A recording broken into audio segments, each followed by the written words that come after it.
Dear students, myself, Professor Arvind Raja from Bharat Institute of Technology, Meerut. Today, I am going to start single phase transformer. It's a very basic course which is studies by the students in first year, BTech first year in basic electrical engineering. बच्चों, आप लोगों ने transformer को तो देखा ही होगा अपने घर के आसपास, जहाँ से जिस ट्रांसफार्मर से हमारे घरों में सप्लाई हमारे घर तक पहुँच रही है। तो ये ट्रांसफार्मर सप्लाई को फ्रॉम जनरेटिंग स्टेशन से लेके हमारे घर तक पहुँचाने में एक बहुत ही मेजर रोल प्ले करता है। वोल्टेज को स्टेप अप और स्टेप डाउन करने में। जैसा कि आप जानते हैं कि जनरेटिंग स्टेशन पे जो वोल्टेज जनरेट होती है, magnitude of that voltage is 25 kilo volt, यानी कि 25,000 वोल्ट। जबकि हमारे घरों में जो वोल्टेज हमें मिलती है उसका मैग्नीट्यूड है 230 वोल्ट। अब आप देखो, जो वोल्टेज वहाँ जनरेट हो रही है 25,000 25 किलो वोल्ट, और घर में हमारे कितनी वोल्टेज आ रही है 230 वोल्ट।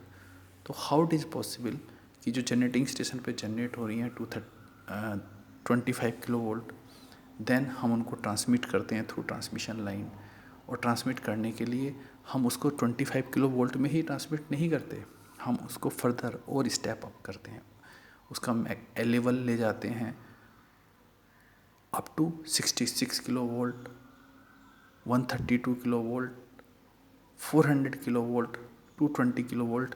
इट डिपेंड्स अपॉन कि up to how much distance we have to transmit these voltage.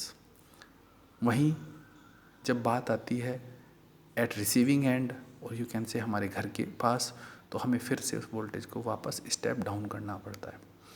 तो स्टेप अप करने के लिए भी हमें ट्रांसफार्मर की ज़रूरत होती है, और स्टेप डाउन करने के लिए भी हमें ट्रांसफार्मर की ही ज़रूरत होती है। तो स्टेप अप करने के लिए हमें जिस ट्रांसफार्मर की ज़रूरत होती है उस ट्रांसफार्मर को हम लोग बोलते हैं स्टेप अप ट्रांसफार्मर। और जहाँ पे हमें वोल्टेज को रिड्यूस करना हो रहा है, उसके मैग्नीट्यूड को घटाने की बात करते हैं, तो वहाँ हमें ज़रूरत पड़ती है स्टेप डाउन ट्रांसफार्मर की। तो आज हम बच्चों ये जानने जा रहे हैं कि ये ट्रांसफार्मर कैसे वर्क करता है। तो बेसिक प्रिंसिपल ऑफ ऑपरेशन। तो देखो बेटे, यहाँ पे मैंने एक ट्रांसफार्मर का डायग्राम ड्रॉ किया है, जिसमें देखो बेटे ये मैंने एक कोर दिखाई है, यहाँ पे एक वाइंडिंग ये और एक वाइंडिंग ये, दो वाइंडिंग दिखाई हैं। ट्रांसफार्मर की कोर और वाइंडिंग ये दो बहुत ही मेजर कंपोनेंट हैं। यहाँ पे आप देखें तो ये वाइंडिंग कनेक्टेड है एक वोल्टेज V1 से, इस वोल्टेज को हम लोग सोर्स वोल्टेज का नाम दे रहे हैं, और जो दूसरी वाइंडिंग है ये कनेक्टेड है किसके, एक लोड के साथ। तो winding which is connected with the source is known as the primary winding, and the winding which is connected to the load is known as the secondary winding. और यहाँ पे अगर आप ध्यान दें, ये मैंने रेड कलर से जो शो किया हुआ है एक फ्लक्स दिखाया हुआ है। तो यहाँ पे क्या हो रहा है कि जब हम वोल्टेज अप्लाई कर रहे हैं प्राइमरी वाइंडिंग को, तो यहाँ से एक करंट फ्लो स्टार्ट करती है, और ये करंट जैसे ही प्राइमरी वाइंडिंग से फ्लो करेगी तो ये वाइंडिंग एक फ्लक्स क्रिएट करेगा, और ये फ्लक्स इस कोर के through primary winding as well as secondary winding दोनों को ही कट करेगा। और कट करने से प्राइमरी वाइंडिंग में E1 वोल्टेज इंड्यूस होते हैं, और सेकेंडरी वाइंडिंग में E2 वोल्टेज इंड्यूस होते हैं। तो इस तरह से अभी मैं आगे बताने जा रहा हूँ कि ये वर्क कैसे कर रहा है। तो यहाँ पे अगर हम ट्रांसफार्मर की डिफ़ाइन करने की बात करें, ट्रांसफार्मर को डिफ़ाइन कैसे करते हैं, तो डिफ़ाइन करते हैं transformer is a static device और machine which transfer electrical energy from one circuit to another circuit without change in frequency. ध्यान देना बच्चों इस बात में कि इनपुट पे जो हम वोल्टेज अप्लाई कर रहे हैं उसकी जो भी फ्रिक्वेंसी होगी, आउटपुट पे भी जो हमें वोल्टेज मिलती हैं एट लोड साइड, उसकी फ्रिक्वेंसी भी सेम रहती है, फ्रिक्वेंसी में कोई चेंज नहीं आता। By the principle of electromagnetic induction, the circuit which receive energy from the mains is known as the primary winding, the circuit which deliver the energy to the load is known as the secondary winding. This is the basic definition of transformer. यहाँ पे हमने एक word use किया है static device. Why we are calling it static device? Transformer में अगर आप ध्यान से देखेंगे इसके अंदर कोई भी मूविंग पार्ट नहीं होता। ट्रांसफार्मर के बाद अभी बाद में आप पढ़ने जा रहे हैं मोटर्स, जनरेटर्स, तो आप वहाँ देखेंगे हमें रोटेटिंग पार्ट मिलेगा, उसके अंदर शाफ्ट होंगी जो घूमेंगी रोटेट, पर ट्रांसफार्मर में ऐसा नहीं होता। इसी वजह से हम लोग इसको स्टैटिक डिवाइस बोलते हैं। अब हम बात करते हैं ट्रांसफार्मर के टाइप्स की। तो बेसिकली हमने ट्रांसफार्मर को दो डिफरेंट कैटेगरीज़ के बेस पे डिवाइड किया है। एक पहले तो हम उसकी कंस्ट्रक्शन के बेस पे ट्रांसफार्मर को डिफ़ाइन करते हैं, shell type and core type. दूसरा हम इसको वोल्टेज के लेवल के बेस पे डिफ़ाइन करते हैं, step down transformer, step down transformer and 1-to-1 transformer.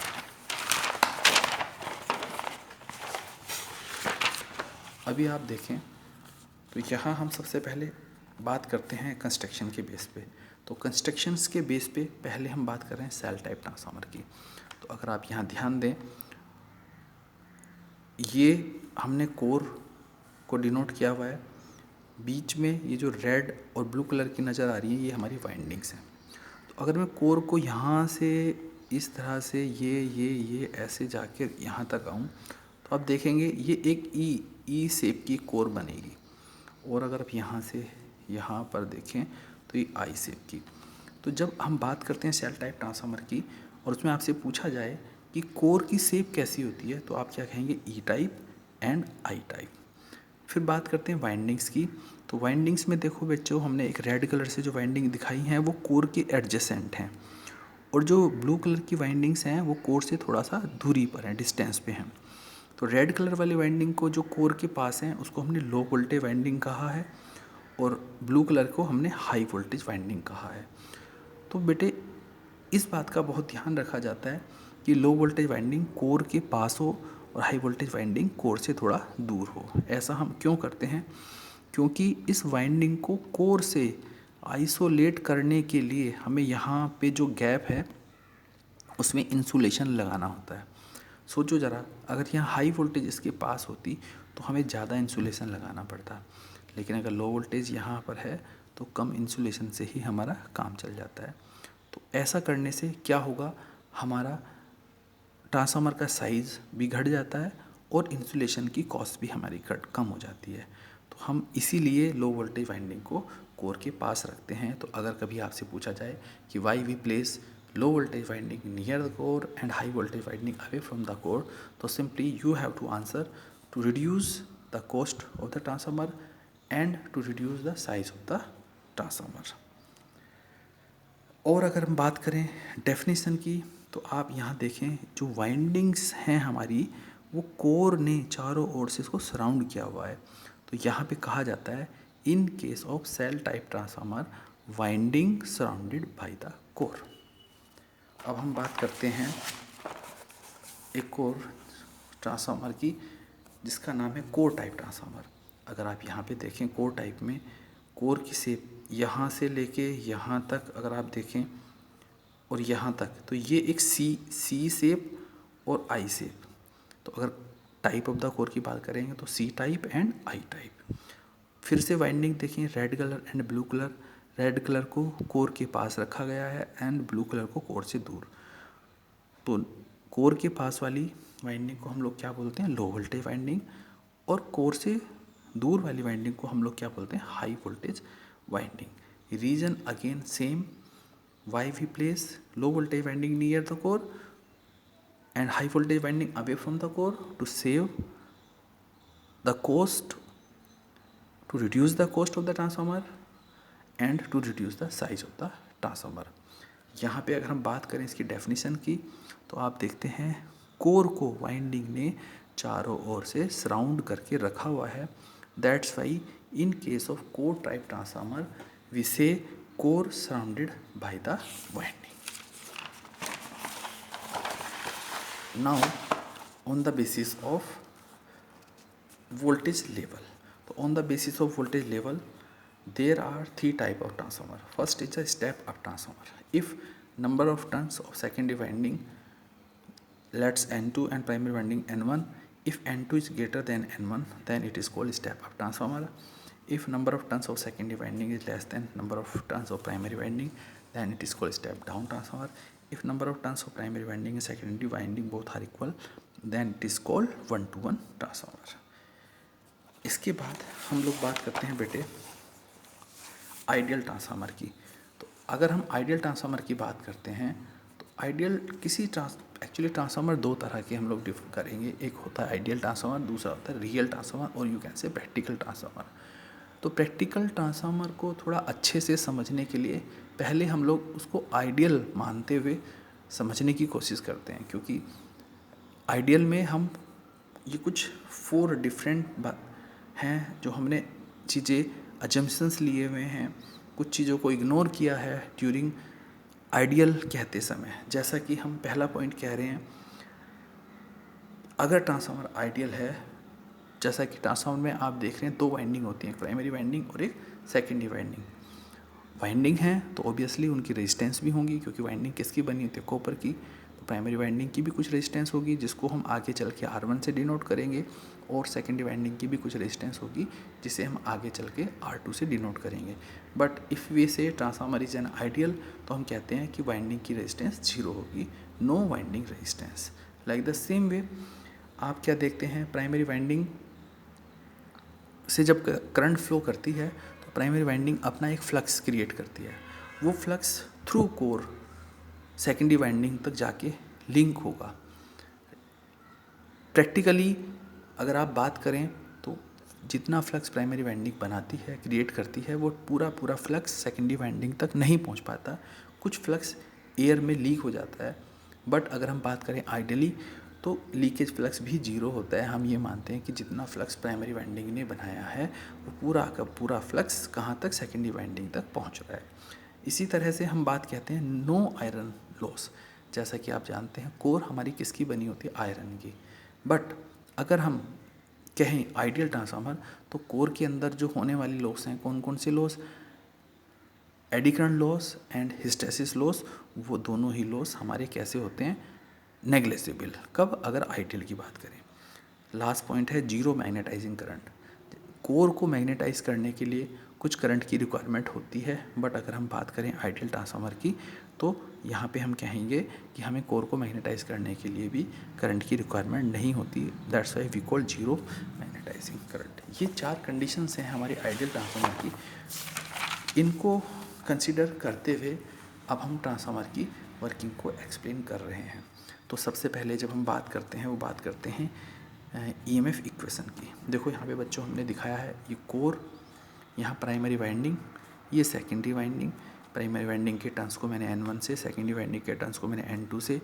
यहाँ पे मैंने एक सोर्स वोल्टेज V1, यहाँ पे लोड वोल्टेज V2 और ये लोड।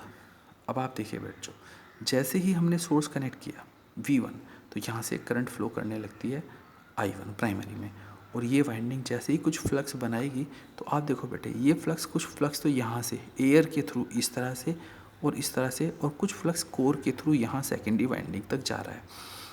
तो जो फ्लक्स हमारा एयर में है, एयर में दिखाई दे रहा है यहाँ पे, इस फ्लक्स को बोलते हैं लीकेज फ्लक्स। और जो फ्लक्स हमारा कोर के थ्रू सेकेंडरी वाइंडिंग तक जाके लिंक हो रहा है, इसको बोलते हैं हम लोग यूजफुल फ्लक्स। ठीक है बच्चों। तो आइडियल के केस में मैंने क्या कहा था कि ये लीकेज फ्लक्स क्या होता है, हमारा 0, लेकिन एक्चुअल में ऐसा नहीं होता। देखो बच्चों, अब कैसे जनरेटेड ईएमएफ की इक्वेशन को हम लोग एक्सप्लेन कर रहे हैं। यहाँ पे जो वोल्टेज है V1 अप्लाइड वोल्टेज, वो किस नेचर की है, साइनोसोडल नेचर की। V1 = Vm sin ωt। जैसे ही आपने ये वोल्टेज अप्लाई करी तो यहाँ से करंट फ्लो करने लगी, और वो करंट क्या है, I। Nature of that current is also sinusoidal, I = Im sin ωt।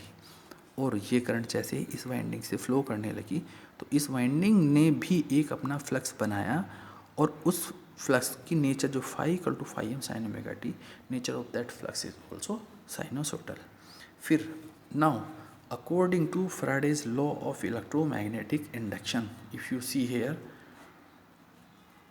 क्या होगा, E1 = -N1 dφ/dt, where N1 is the number of turns of primary winding, dφ/dt is the rate of change of flux। And E1 is the induce voltage in primary winding. और ये minus sign जो यहाँ indicate कर रहा है ये according to Lenz law. अब आप देखना यहाँ पे अगर हम ये जो फाई है, फाई की वैल्यू इस एक्सप्रेशन से उठा के यहाँ रख दें और डिफ्रेंशिएट कर दें इसको विद रेस्पेक्ट टू टी, तो देखना बच्चों क्या होगा। यहाँ पे E1 equal to minus N1 D upon D T D phi sine omega T है। जैसे ही हमने डिफ्रेंशिएट किया फाई एम कॉन्स्टेंट है बाहर आ गया, साइन ओमेगा टी का कॉस ओमेगा टी, और देन ओमेगा टी को डिफ्रेंशिएट करेंगे तो ओमेगा। तो यहाँ से E1 इक्वल टू इस माइनस को अंदर लेते हुए कॉस ओमेगा टी को we can replace by sine omega T minus pi by 2। तो ये जो इंड्यूस ईएमएफ है इन प्राइमरी वाइंडिंग, इसकी वैल्यू मैक्सिमम कब हो सकती है, जब कि ये साइन की वैल्यू हमारी मैक्सिमम हो जाए। और हमें पता है साइन की वैल्यू मैक्सिमम कितनी होती है 1। तो E1 मैक्सिमम किसके बराबर हो जाएगा, ओमेगा N1 फाई मैक्सिमम के। और या जहाँ पे ओमेगा की वैल्यू किसके बराबर है 2 पाई एफ के, और एफ क्या है हमारा फ्रिक्वेंसी ऑफ सप्लाई। तो यहाँ पे देखना बच्चों E1 equal to E1 maximum किसके होगा, ओमेगा की वैल्यू अगर यहाँ से पुट कर दें 2 pi f N1 phi maximum. अगर हम बात करें RMS वैल्यू की, तो RMS वैल्यू क्या होता है, मैक्सिमम वैल्यू अपॉन √2। तो हमने RMS वैल्यू जिसको कि हमने E1 से रिप्रेजेंट किया है, तो 2 pi f N1 phi maximum upon √2 equal to √2 pi f N1 phi maximum. यहाँ पे अगर हम √2 और पाई की आपस में मल्टीप्लाई करते हैं तो that becomes equal to 4.44 F N1 phi maximum. Similarly in secondary winding जो EMF इंड्यूस होगा E2 equal to 4.44 F N2 phi maximum. अब आप देखो बच्चों यहाँ पे अगर हम प्राइमरी वाइंडिंग में E1 को N1 से डिवाइड कर दें तो E1 अपॉन N1 किसके बराबर हुआ 4.44 एफ फाई मैक्सिमम के। सिमिलरली E2 में भी किसके बराबर E2 upon N2 equal to 4.44 phi maximum. तो इस E1 अपॉन N2 को बोलते हैं हम पर टर्न इंड्यूस EMF और प्राइमरी वाइंडिंग। यहाँ पे क्या है पर टर्न इंड्यूस EMF और सेकेंडरी वाइंडिंग। और अगर ये राइट साइड देखें तो दोनों की वैल्यू कैसी है, इक्वल है। तो यहीं से एक बात निकल के आती है कि पर टर्न इंड्यूस EMF और primary winding as well as secondary winding both are equal. और यहाँ से एक रिलेशन मिलती है हमें E1 upon E2 equal to N1 upon N2। अब आप अगर आगे बढ़ें थोड़ी देर के लिए, ये माने कि ट्रांसफार्मर हमारा कैसा है, आइडियल है, तो उसमें कोई लॉसेस नहीं हो रहे होंगे, तो इसका मतलब इनपुट पावर किसके बराबर होगी, आउटपुट पावर के। इनपुट पावर की अगर हम बात करें तो V1 I1 cos θ1 equal to V2 I2 cos θ2, जहाँ पे cos θ1 क्या है इनपुट पावर फैक्टर, cos θ2 क्या है output power factor. At no load पे ये दोनों ही इक्वल होते हैं, इसलिए हम यहाँ पे इसको cos θ1 को cos θ2 से कैंसिल कर सकते हैं। तो क्या है यहाँ से V1 I1 equal to V2 I2 और finally V1 upon V2 equal to I2 upon I1। तो अगर हम ये रिलेशंस भी अर्लियन वन में मर्ज करते हैं तो हमें एक रिलेशन मिलती है E1 upon E2 equal to N1 upon N2 equal to I2 upon I1। और यहाँ पे बच्चों अगर आप ध्यान दें हम इसको reverse order V2 upon V1 या E2 अपॉन E1 या N2 अपॉन N1 लिखें तो हम बच्चों इसको K से डिनोट करते हैं। K यहाँ पे हमारा वोल्टेज ट्रांसफॉर्मेशन रेशो। अब आप देखो बच्चों अगर हम V2 is greater than V1, अगर V2 की वैल्यू V1 से बड़ा हो जाए तो K की वैल्यू क्या होगी, ग्रेटर दैन 1। तो इस केस में ट्रांसफार्मर हमारा क्या कहलाएगा, step up. If V2 is less than V1 तो K की वैल्यू क्या होगी, लेस दैन 1, एंड ट्रांसफार्मर को हम क्या कहेंगे, step down transformer. That's all for today. इसके बाद बच्चों हम लोग आपसे बात करेंगे प्रैक्टिकल ट्रांसफार्मर की। Thank you.